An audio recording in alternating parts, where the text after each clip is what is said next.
Travis Kelce talks about sweet holiday time with girlfriend Taylor Swift in New York City on podcast. On Monday, December 30th, the Kelce brothers took to the airwaves for the New Heights podcast. A snippet of the Kelce brothers' conversation was released ahead of the full episode's release on Wednesday. During the conversation, the Kelce brothers talked about the Chiefs' win over the Pittsburgh Steelers last Wednesday. Jason said, "It's great that you guys had a memorable Christmas game."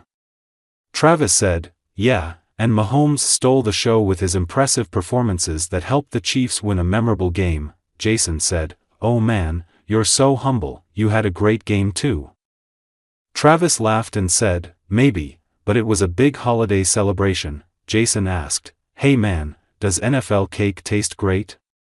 Travis said, "Oh, right after the game, Mahomes and I got to enjoy that cake. It was probably made of chocolate and nothing special. I just tried one piece. What's special here is the feeling you get to touch that cake, simply because you're the chosen one, no one else." Jason clapped and said, "Wow, right dude, that was the highlight of Christmas." Then Jason Kelce asked Travis, after that win, "Did you guys have a good trip, Travis?"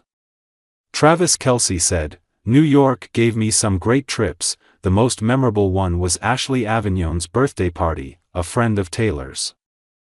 Jason said, "Wow, that was definitely a great party." Travis said, "Maybe because it was my first time entering a private party, you know those fancy places you have to be a member of the restaurants list. Taylor had booked me in almost 6 months ago and now I was able to set foot in there. Honestly, everything was overwhelming." Jason said, "It seems like it was a party for very special people."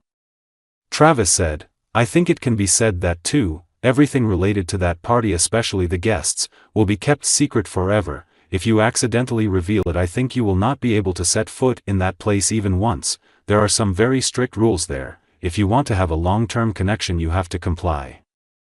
Jason said, "Wow, I actually had a little idea of the luxury of that party." Travis said, "Trust me, everything in front of you is crazy." Then both Kelce brothers laughed happily. Jason said, "I've seen Ashley twice before at your games, once at the Super Bowl, and one at Arrowhead Stadium."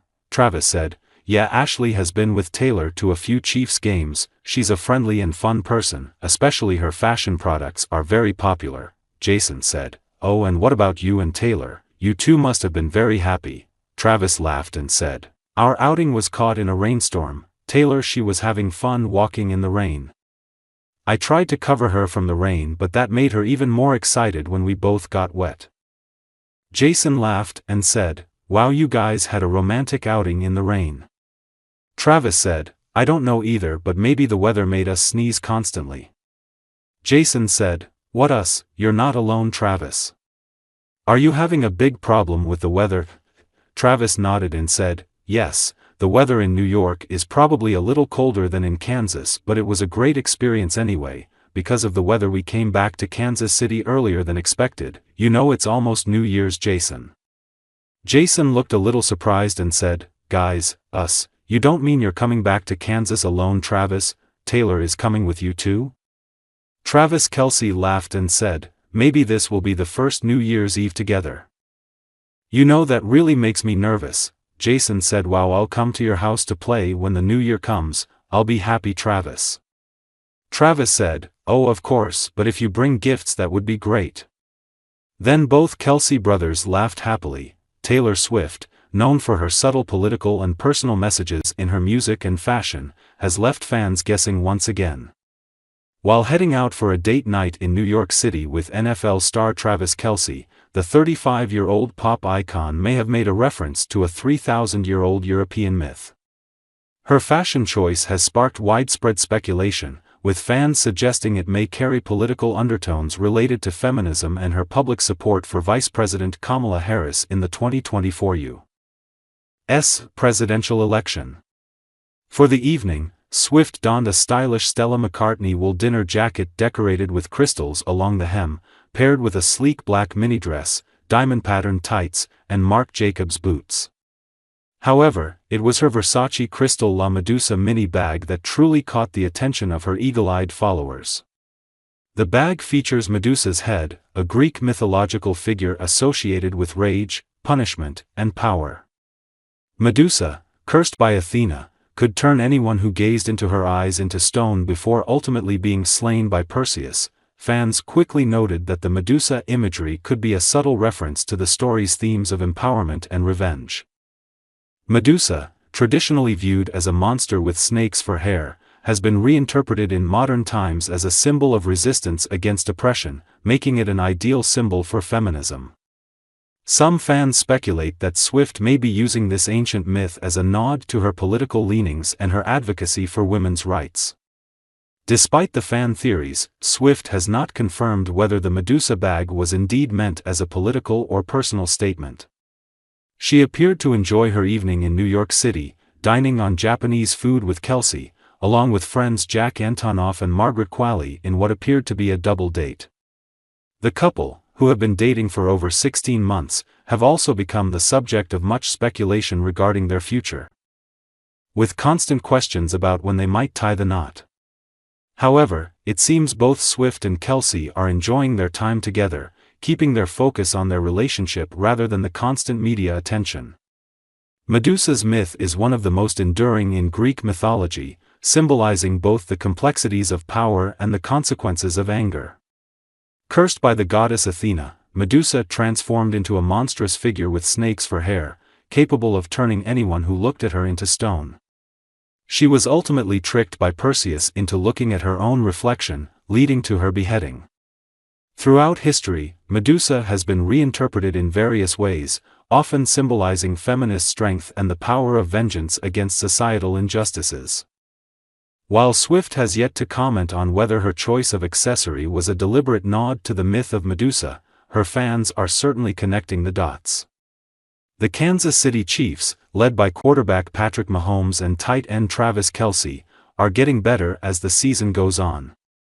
They have dominated the 2024 NFL season, securing the AFC's #1 seed with a 15-1 record, but this success presents a unique challenge for the NFL and its broadcasting partners. With their playoff position secured, the Chiefs are likely to rest key players in their final regular season game against the Denver Broncos on January 4 or 5. Mahomes is currently nursing an ankle injury, while the 35-year-old Kelce are prime candidates for a rest. With this in mind, the Chiefs will have a bye during Wild Card Weekend, January 11 to 13, delaying their next meaningful game until the divisional round on January 18 or 19. This schedule could result in nearly a month without Mahomes and Kelce on the field, and obviously this could mean lower ratings if they were to be selected for broadcast. The Chiefs have been central to several high-profile broadcasts this season, including a Black Friday special on Amazon Prime against the Las Vegas Raiders and a Christmas Day game featured in a Netflix special, which set a streaming record with nearly 65 million US-based viewers. The potential absence of the Chiefs' star players from upcoming broadcasts raises concerns about television ratings and viewer engagement during a critical period of the NFL season. The league and its broadcasters may need to adjust their strategies to maintain audience interest in the weeks leading up to the Chiefs' return to action. While the Chiefs' dominance underscores their exceptional performance, it also brings challenges for those in charge of selecting the most viewable games.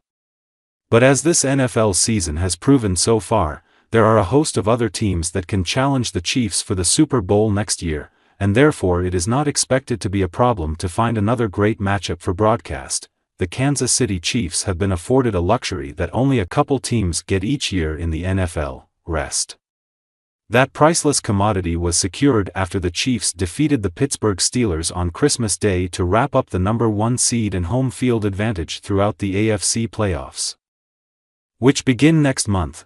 But despite their 15-1 record, Kansas City will have question marks entering the playoffs, irrespective of its result in Week 18 against the division rival Denver Broncos.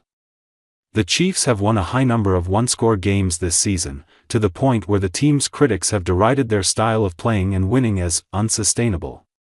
Knowing the Chiefs, head coach Andy Reid and general manager Brett Veach will be looking for any marginal advantage possible in order to pursue a Super Bowl three-peat.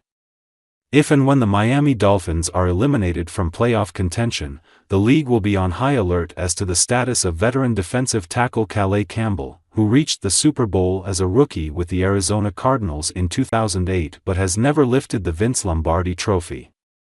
Campbell, 38, has been selected to 6 Pro Bowls and 3 All-Pro teams in his excellent career, and he is third among all active players in career quarterback sacks. Omar Kelly of the Miami Herald has reported that the Chiefs, the Detroit Lions, and the Minnesota Vikings all would have interest in Campbell should the Dolphins release him following Sunday's game against the Cleveland Browns. Adding Campbell to a pass rush that already includes Chris Jones and George Karlaftis would bolster the Chiefs' defense and give Kansas City's playoff opponents even more to fear, besides an offense that has superstars Patrick Mahomes and Travis Kelce.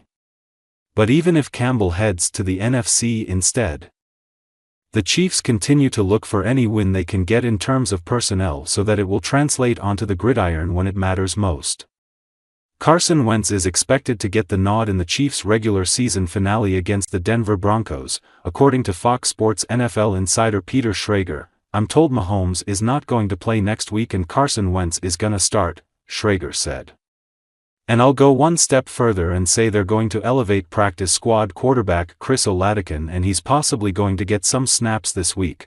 The Chiefs locked up the number 1 overall seed when they improved to 15-1 in their Christmas Day victory over the Pittsburgh Steelers. Several other key members of the Kansas City juggernaut are also expected to sit out, including tight end Travis Kelce and defensive tackle Chris Jones. 24 days of rest is almost unheard of in the NFL, but for some of Kansas City's starters that's what they'll be getting, Jones said on Sunday's edition of That Other Pregame Show on CBS Sports Network. "This game might not have meaning to the Chiefs, but it will mean everything to the Broncos and the Cincinnati Bengals. There is one playoff spot left in the AFC with the Broncos, Bengals, Colts and Dolphins all still in play for it. With the 8-8 Bengals 30-24 defeat of the Broncos on Saturday, they will need the Broncos to lose against the Chiefs next week along with defeating the Steelers. In addition to that, the Indianapolis Colts and Miami Dolphins each lose at least one of their last 2 games. With Wentz under center, the Broncos will be facing a different Chiefs front, selected as the number 2 overall pick by the Philadelphia Eagles in the 2016 NFL Draft, entered the league with sky-high expectations. Wentz appeared destined for NFL greatness, but a promising career took a downturn after a devastating injury. As a rookie in 2016, Wentz started all season for the Eagles, finishing with a 7-9 record. In his second year, he led the team to an impressive 11-2 start and emerged as one of the league's top quarterbacks. However, his momentum was abruptly halted when he suffered an ACL tear in Week 14. After the Eagles won the Super Bowl in 2018 with backup Nick Foles, Wentz's game regressed and he was eventually traded to Indianapolis in 2021. Life after Philadelphia has been a step backwards for Wentz, serving varying roles with the Colts, Washington Commanders, and the Los Angeles Rams.